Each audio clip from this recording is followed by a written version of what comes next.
ಶಾಂತಿ ಶಾಂತಿ ಶಾಂತಿ. ಆನೇಕಲ್ ತಾಲೂಕು ಅತ್ತಬೆಲೆ ಹೋಬಳಿಯ ಹತ್ತಿನಳ್ಳಿ ಗ್ರಾಮದಲ್ಲಿರ್ತಕ್ಕಂತಹ ಶ್ರೀ ರೇಣುಕಾ ಯಲ್ಲಮ್ಮ ದೇವಿಯ 15ನೆಯ ವಾರ್ಷಿಕೋತ್ಸವ ಈ ಸರಿ ಇಡೀ ವಿಜೃಂಭಣೆಯಿಂದ ನಡ್ಕೊಂಡು ಬರ್ತಾ ಇದೆ. ಮುಂದಿನ ಕೂಡ ಇನ್ನೂ ಅಭಿವೃದ್ಧಿ ಆಗ್ತಾ ಇದೆ. ಆ ತಾಯಿಯ ಒಂದು ಜಾತ್ರೆಗೆ ಇಡೀ ಕರ್ನಾಟಕ ಜನತೆ ಬಂದು ಎಲ್ಲರೂ ಕೂಡ ಅಮ್ಮನ ಆಶೀರ್ವಾದ ಪಡ್ಕೊಬೇಕಾಗ್ತದೆ.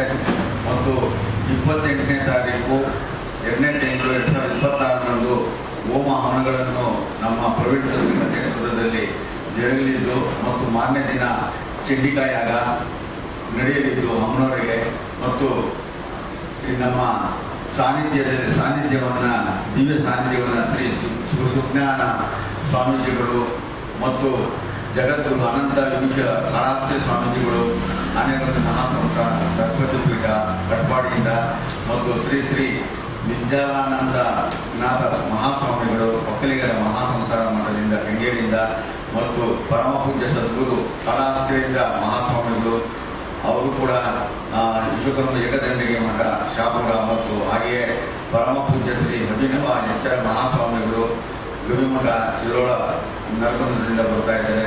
ಹಾಗೆಯೇ ನಮ್ಮ ವಿದ್ಯಾಪೀಠದಿಂದ ವಿದ್ವಾನ್ ಶ್ರೀ ಶ್ರೀಕಂಠ ಭಾಯಾಚಾರ್ಯರು ಬರ್ತಾ ಇದ್ದಾರೆ. ಅದರ ಚಿಂತಕರು ಮತ್ತು ಶ್ರೀ ಗುರುಜಿ ಉಮೇಶಾಚಾರ್ಯರು ಬರ್ತಾ ಇದ್ದಾರೆ ಮತ್ತು ಇಸ್ಕಾನ್ ಒಂದು ಇದರಿಂದ ಗೋಪಾಲ್ ದಾಸ್ ಅವರು ಮತ್ತು ವೇಣುಮಾಧವ ಸ್ವಾಮೀಜಿಗಳು ಮತ್ತು ನಮ್ಮ ನೆರಳೂರು ಭಾಗದಲ್ಲಿರ್ತಕ್ಕಂಥ ಶ್ರೀ ರಾಮಯ್ಯ ಸ್ವಾಮಿಗಳು ಮತ್ತು ಬರ್ತಾ ಇದ್ದಾರೆ. ಮತ್ತು ಅತಿಥಿಗಳು ಕೂಡ ಶಿವಣ್ಣನವರು, ಎ ನಾರಾಯಣ ಸ್ವಾಮಿಗಳು ಮತ್ತು ಛಲವಾದಿ ವಿರೋಧ ಪಕ್ಷ ನಾಯಕರು ನಾರಾಯಣ ಸ್ವಾಮಿಗಳು ಮತ್ತು DC ತಮ್ಮಣ್ಣನವರು, ಆಕೆ ರಮೇಶ್ ಅವರು ಮತ್ತು ನಿವೃತ್ತಿ ಚುನಾವಣೆ ಆಯುಕ್ತರು ಶ್ರೀನಿವಾಸಾಚಾರ್ಯರು ಮತ್ತು ಪ್ರಧಾನ ಕಾರ್ಯದರ್ಶಿ ವೈದ್ಯಕೀಯ ಶಿಕ್ಷಣ ನಿವೃತ್ತವರು ಪ್ರಭಾಕರ್ ಅವರು ಮತ್ತು ಸನ್ಮಾನ್ಯ ಶ್ರೀ ಸುಜ್ಞಾನ ಮೂರ್ತಿ ವಿಶ್ವಕರ್ಮ ನಿಗಮ ಮಂಡಲ ಅಧ್ಯಕ್ಷರು ಕೂಡ, ಹಾಗೆಯೇ ನಮ್ಮ ತಾಲೂಕಿನ ಸನ್ಮಾನ್ಯ ಶ್ರೀ ಅಶೋಕರ್ ಅವರು ಬರ್ತಾ ಇದ್ದಾರೆ. ಇವರೆಲ್ಲ ಬಂದು ಆ ತಾಯಿಯ ಕೃಪಕ್ಕೆ ಪಾತ್ರರಾಗ್ತಾ ಇದ್ದಾರೆ. ಎಲ್ಲರೂ ಕೂಡ ಭಕ್ತರು ಬಂದು ಅಮ್ಮನ ಅವರ ಆಶೀರ್ವಾದ ಪಡ್ಕೋಬೇಕಾಗ್ತದೆ. ಹಾಗೆಯೇ ಬೆಳಗ್ಗೆ ಸಾಂಸ್ಕೃತಿಕ ಕಾರ್ಯಕ್ರಮಗಳು, ಬೆಳಗ್ಗೆ ಸ್ವಾಮೀಜಿಗಳ ಪಾದಪೂಜೆ ಇರ್ತದೆ. ಹಾಗೆ ಪಾದಪೂಜೆ ನಂತರ ಮಹಾಪೂಜೆ ಎಲ್ಲ ಉತ್ಸವ ನಡೆದು ಉತ್ಸಾಹದ ನಂತರ ಕೋಲಾಟ ಇರ್ಬೋದು ಅಥವಾ ಸಾಯಂಕಾಲ ಭರತನಾಟ್ಯ ಇರ್ಬೋದು ಮತ್ತು ರೇಣುಕಾ ದೇವಿಯ ನೃತ್ಯ ನಾಟಕ ಸಾಯಂಕಾಲ ಇರ್ತದೆ. ದಯವಿಟ್ಟು ಎಲ್ಲರೂ ಬಂದು ಭಾಗವಹಿಸಬೇಕಂತೇಳಿ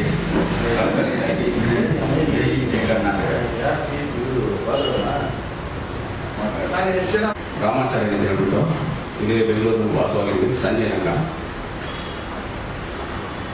ಮುಂದೆ ಇರ್ತಕ್ಕಂಥ ಎಲ್ಲ ಮಾಧ್ಯಮ ವರ್ಗದವರಿಗೆ ನಮಸ್ಕಾರ ಫಸ್ಟ್ ತಿಳಿಸ್ತಾ, ಧರ್ಮದರ್ಶಿಗಳು ನಮ್ಮ ಸರ್ವೇಶಾಚಾರ್ಯರು ಓಂ ನಮೋ ವಿಶ್ವಕರ್ಮ ಪರಬ್ರಹ್ಮಣ್ಯ ನಮಃ ಕಾಳಿಕಾಂಬ ಕಮಟೇಶ್ವರಿ ಪೂಜಿತರಾದಂಥ ನಮ್ಮ ಈ ಟ್ರಸ್ಟ್ನ ರೇಣುಕಾ ಯಲ್ಲಮ್ಮ ದೇವಿ, ಮೇಸಿ ಮರಳಿ, ಹರಿಯಂಗಣ್ಣ ಶಿವ ದೇವಸ್ಥಾನಗಳು, ಈ ದೇವಸ್ಥಾನದ ಟ್ರಸ್ಟ್ನ ಧರ್ಮದರ್ಶಿಗಳಾಗಿರ್ತಕ್ಕಂಥ ಸರ್ವೇಶಣ್ಣವರು ನಾವು ನೋಡಿದಂಗೆ ಸುಮಾರು 1000 ಜನ ಈ ದೇವಸ್ಥಾನಕ್ಕೆ ಬಂದು ಅವರ ಕಷ್ಟಗಳನ್ನ ದುಃಖಗಳನ್ನ ಆ ತಾಯಿ ಹತ್ರ ಹೇಳ್ಕೊಂಡು ಇವತ್ತು ಫಸ್ಟು 10 ಜನ ಬಂದು 100 ಜನ ಬಂದು ಇವತ್ತು 1000 ಜನ ಆದರು.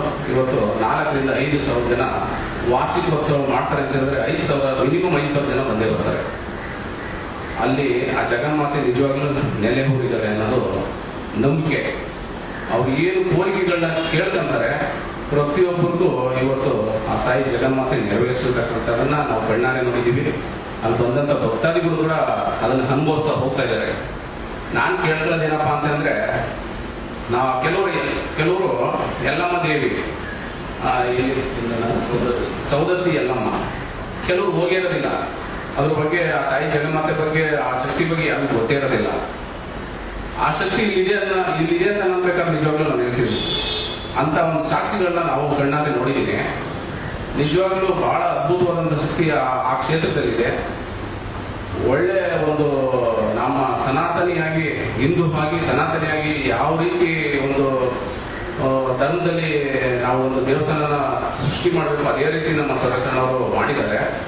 ಬಹಳ ಅದ್ಭುತವಾಗಿ ಪೂಜಾ ಕಾರ್ಯಗಳು, ಹೋಮಗಳು, ಯಾಗಗಳು, ಬಂದಂಥ ಭಕ್ತಾದಿಗಳಿಗೆ ಅನ್ನದಾಸೋಹ ಆಗಲಿ ಭಾಳ ಯಾರಿಗೂ ಬೇಜಾರಾಗೋ ರೀತಿಯಲ್ಲಿ ಅದೇನಂತ ಅವರು ನೋಡಿದ್ರೆ ಏಜು ಅಷ್ಟು ಏನಪ್ಪ ಸ್ಟೇಜ್ ಆಗಿದೆ ಅನ್ಸುತ್ತೆ. ಅವರು ವಯಸ್ಸು ಹುಡುಗನ ಥರ ಕೆಲಸ ಮಾಡ್ತಾರೆ, ಅಷ್ಟು ಉತ್ಸುಕರಾಗಿ ಕೆಲಸ ಮಾಡ್ತಾರೆ. ಆ ದೇವಿನೇ ಅವ್ರಿಗೆ ಆ ಶಕ್ತಿನ ಕೊಟ್ಟಿದ್ದಾರೆ, ಮುಂದಿಗೂ ಕೊಡ್ಲಿ ಅಂತ ನಾನು ಕೇಳ್ಕೊಂತೀವಿ. ನಮ್ಮ ಕರ್ನಾಟಕ ರಾಜ್ಯ ಅಲ್ಲದೆ ಆಂಧ್ರ, ತಮಿಳುನಾಡು, ಸುಮಾರು 3-4 ಸ್ಟೇಟಿಂದ ನಾನು ಬರುವಂಥ ಜನಗಳನ್ನ ನಾನು ನೋಡಿದ್ದೀನಿ. ಸುಮಾರು ಸ್ಟೇಟ್ಗಳಿಂದ ಬರ್ತಾರೆ. ಬಹಳ ಅದ್ಭುತವಾಗಿ ಉತ್ಸಾಹಗಳು ನಡೆಯುತ್ತೆ, ಕೈಂಕರ್ಯಗಳು ನಡೆಯುತ್ತೆ. ಮತ್ತೆ ಸ್ವಾಮೀಜಿಗಳು ಬರ್ತಾರೆ, ಎಲ್ಲ ಧರ್ಮಗುರುಗಳು ಬರುವಂಥದ್ದು.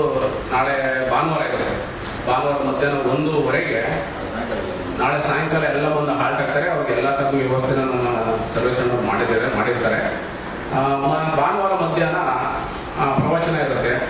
ಅದಾದ ನಂತರ ಎಲ್ಲ ಕಾರ್ಯಕ್ರಮಗಳು, ಧಾರ್ಮಿಕ ಕಾರ್ಯಕ್ರಮಗಳೆಲ್ಲ ಹಾಗೆ ಚಾಲೂ ಇರ್ತವೆ. ರಾತ್ರಿ 12 ಗಂಟೆ ತನಕ ಬಂದ್ಬಿಡ. ಹಾಗಾಗಿ ಕರ್ನಾಟಕದ ರಾಜ್ಯ ಆಗಲಿ ಯಾವುದೇ ರಾಜ್ಯದ ಮೂಲೆಗಳಿಂದ ಆ ತಾಯಿ ಸೇವೆಗೆ ಭಕ್ತಿಪೂರ್ವಕವಾಗಿ ಬಂದು, ಆ ತಾಯಿ ನೀವು ಬಂದ್ರಿ ಅಂದರೆ ತನು, ಮನ, ಧನ, ಆಯಸ್, ಆರೋಗ್ಯ, ಸಂತಾನ ಪ್ರಾಪ್ತಿ, ದುಃಖ ಪ್ರಾಪ್ತಿ, ನಿಮ್ದು ಏನೇ ಒಂದು ಕೋರಿಕೆಗಳಿರಲಿ ಆ ಜಗನ್ಮಾತೆ ನೆರವೇರಿಸ್ತಾಳೆ ಅಂತ ಹೇಳ್ತಾ ಎಲ್ಲರೂ ಬಂದು ಆ ಜಗನ್ಮಾತೆ ಪಾತ್ರರಾಗಿ ಅಂತ ಎಲ್ಲರನ್ನು ಕೇಳ್ರಂತ ನನ್ನ ಸರ್. ಎಲ್ಲವೂ ಸರಿ ಹೇಳಿದ್ದು ದುಃಖ ಪ್ರಾಪ್ತಿ ಆಗುತ್ತೆ ಅಂತ ಹೇಳಿದ್ರು. ದುಃಖ ಹೋಗುತ್ತೆ ಅನ್ನೋದು. ದುಃಖ ಪ್ರಾಪ್ತಿ ಇದೆ, ಪ್ರಾಪ್ತಿ ಇಲ್ಲ. ನಿಮ್ಮ ದುಃಖನ ತೆಗೆಯತಕ್ಕ ದುಃಖ ನಾಶ, ದುಃಖ ನಿವಾರಣಾ ಪ್ರಾಪ್ತಿ.